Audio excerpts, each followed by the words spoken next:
Ito guys, no, bago to, itong 1K pixel, where you can paint free and mine pixel coin. Hi guys, I'm John aka Soral. Welcome to your YouTube channel for your NFT Playtoy reviews. Don't forget to like, share, subscribe, and hit that notification bell. Kaya, let's go!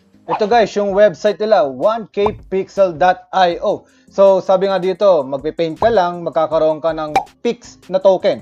So, yan yung kanilang governance token guys. At basically, talagang magpipinta ka lang dito. Then, collaboration to ng mga artists. So, meron kayong canvas, no, na pagpipaintan. Then, once na after 7 days yata, no, ay matapos na yung pagpipinta, ay ibebenta to as an NFT. Then, yung proceeds na yon is mapupunta dito sa project. At syempre, as time goes by, no, magkakaroon din ng DAO. Then, we will decide kung saan mapupunta yung mga funds na yon. So, doon tumatakbo itong project na ito. So, para mas maintindihan nyo, pumunta tayo sa gallery para makita nyo yung artwork nila. So, ito yung iba't ibang artwork, guys, no? Yan. So, naka 27 na sila na art. Yung iba na benta sa 0.01 WETH. So, this is a equivalent value ng Ethereum sa Polygon. So, itong recent na auction, 0.01, magkano ba yon? So, 1,700. Then, may mga nabenta ditong medyo may kamahalan, katulad ito, no, yung Art ID 24. 172,000 na benta, gravity. Yeah, so, marami silang mga gandang nagawa dito. Personally, ang pinaka-favorite ko itong Plants vs. Zombies na ginawa nila. Grabe. 365 pixels ang nagamit dito. So, take note guys, no? Free po kayo makaka-contribute dito. May 10 pixel na pwede nyo ilagay doon sa canvas. Then after that, magbabayad na kayo kung gusto nyo pa ituloy. Okay? Pero kung ayaw nyo na at gusto nyo mag-participate, okay lang, magkakaroon pa rin kayo ng token. So basically, pupunta kayo dito sa Join Us. Ayan o, nakita nyo yung countdown, no? 6 days, 19 hours, and 25 minutes. Okay? From the recording of this video. So 7 days, ito tatakbo. So umpisahan natin, wala pa, no? Blank canvas pa. Gusto ko sana is parang Riddler. Okay? Kulay green, yan. Pipili tayo ng kulay. So, sana, no, mailabas agad natin ito. Then, ituloy nyo yung gusto kong image na magawa. Okay ba yan? So, 1, 2, 3, 4, 5, 6, 7, 8, 9, 10. So, yan. Ito pa lang yung aking nagawa. Then, wala na eh. Nakalagay, draw up to 10 pixels at a time. Then, we will click confirm lang. After that, meron lang konting gas fee, no? That is around 0.17 matic. Sobrang liit lang po ng value na yan. Kaya i-confirm lang natin ito. Drawing success na daw, guys. So, pwede yung baguhin ito. Okay, pwedeng patungan yan. Pero wag naman sana. Sana, ituloy nyo yung gusto kong question mark na kulay green ala Riddler, no? In appreciation of the Batman. Okay? So, sinubukan natin ituloy. Tingnan natin kung magkano na ang bayad. Okay?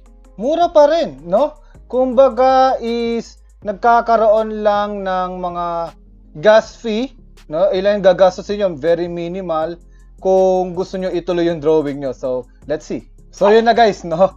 Medyo gumasto lang ng kaunti na mga gas fee kasi nagdo-double up, no? Or nadadagdagan yung mga gas fee once na nag-exceed ka na do sa 10 na pixel na medyo sobrang baba ng gas fee, talagang free na talaga siya. Pero yan, dinagdagan ko para at least makita nyo kung ano yung gusto kong i-share na image. Tapos please, no, dagdagan nyo na lang. Okay?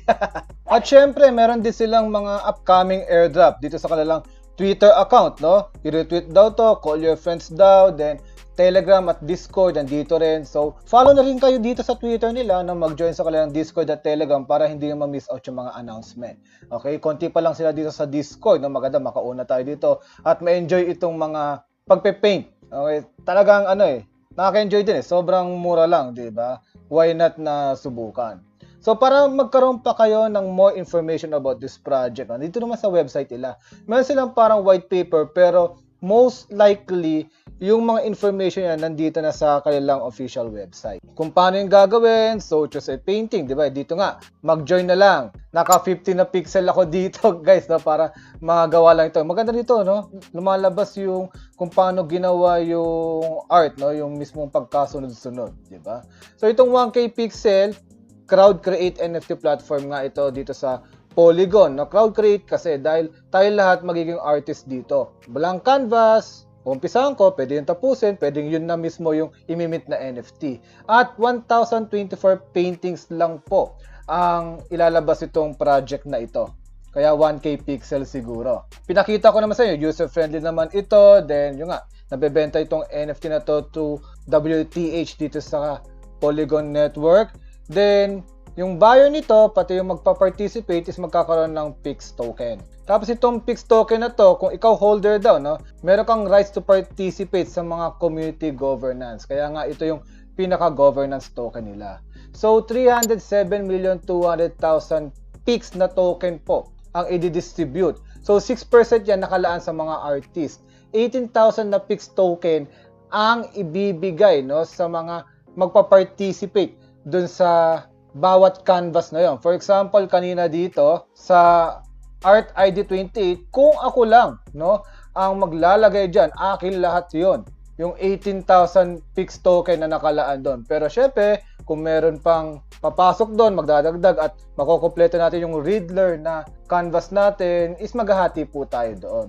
Ngayon, kung ikaw ay bibili nung artwork na yon, 54,000 PIX token ang mapupunta sa inyo. Then, sa mapupunta, no, yung mga WETH na nalilikom dito sa project na to, mapupunta sa 1K daw. So, 18,432,000 na token ang nakalagay po doon.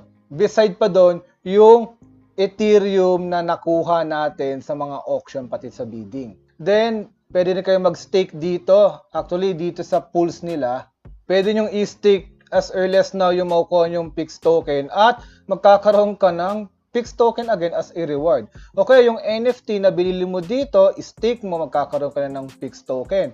Then, syempre, may liquidity pool din po sila. Ibig sabihin, yung Matic na token, pag inilagay mo dito, yung stake mo is magkakaroon ka rin ng PIX na token. Tapos, 10% lang, no, mapupunta sa Team Reserve para magkaroon pa ng mga next project maliban dito sa 1K pixel. So, speaking of team, meron dito article itong Cointelegraph regarding dito sa 1K pixel. O, yan nga, about art, crypto, and NFT. So, nabanggit nila dito na yung nga, parang 1980s, 8-bit classic siya.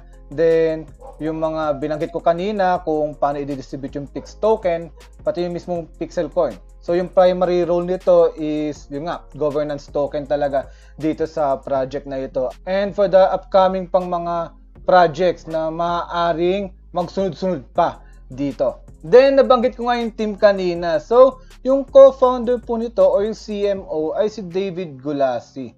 So, meron siyang 15 million social media followers across Asia. So, nung sinearch ko siya, medyo familiar siya, no? Siguro nakita na natin ito sa mga Facebook, TikTok, or YouTube. Then, meron siyang mismong Wikipedia, no, na article. So, sabi ng Weekend Australia noong 2017, siya daw ang pinakilalang Australia sa buong bansa nila. Okay, ngayon nasa China siya, no? Active as a social media figure. So, yun lang guys, no? Pwede kayong mag-paint ulit dito for free. So, minimal lang naman gas fee lang gagastusin nyo. Pag gusto nyo pang dagdagan, matatagdagan lang yung gas fee nyo. So, ganoon lang kasimple. Then, magkakaroon kayo ng PIX na token. Okay? Which is the governance token of this project na pwede kayong magkaroon ng say kung saan tutungo ito. Pero, if bibili kayo ng mga NFTs dito, no? Depende yan kung ano magiging presyo ng mga auction. Just risk an amount that you can afford to lose. And, let's enjoy this artwork. So, ano sa tingin nyo guys? Comment down below at kung gusto nyo pa ng mga ganitong contents, don't forget to like, share, subscribe. Hanggang sa muli guys! Babu!